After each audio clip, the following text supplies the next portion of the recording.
வணக்கம். இன்றைய முக்கிய செய்திகள் வாசிப்பது ஃப்ரீ ஃபயர் பிரின்சஸ்.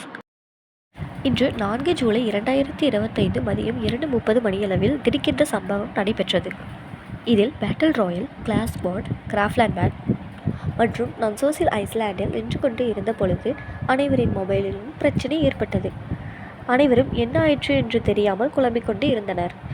பிறகு பல விளையாட்டு வீரர்களால் ஃப்ரீ ஃபயரில் உள்நுழைய முடியவில்லை. அனைவரும் முயற்சி செய்து பார்த்த பொழுதுதான் இது சர்வர் எரர் என்று தெரிய வந்து உள்ளது. சர்வர் எரர் மிகவும் வித்தியாசமாக முறையில் இருந்தது. அதை நீங்கள் இப்பொழுது காணொலியில் பார்த்து கொண்டு இருக்கிறீர்கள். இதில் கிளாஸ் ஸ்குவாட் மற்றும் பேட்டில் ராயல் விளையாடி கொண்டிருந்த அனைத்து வீரர்களும் உயிரிழந்தனர்.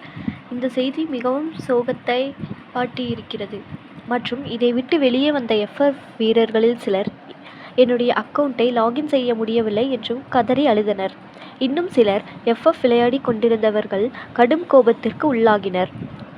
பிறகு இந்த செய்தி பெற்றோர்களுக்கு தெரிய வந்ததும் மிகவும் பேரானந்தத்தில் இருக்கிறார்கள்.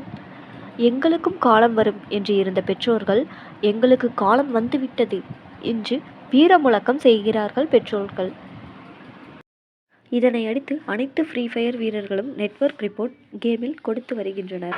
இன்னும் சிலர் கரீனா கம்பெனி வாசல் முன்பு நெட்வொர்க் இஷ்யூ சரி செய்ய வேண்டும் என்று உண்ணாவிரத போராட்டம் நடத்தி வருகின்றனர்.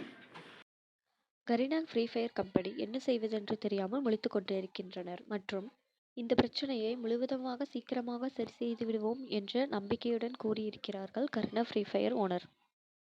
இத்துடன் முக்கிய செய்திகள் முடிவடைகின்றது. நன்றி, வணக்கம்.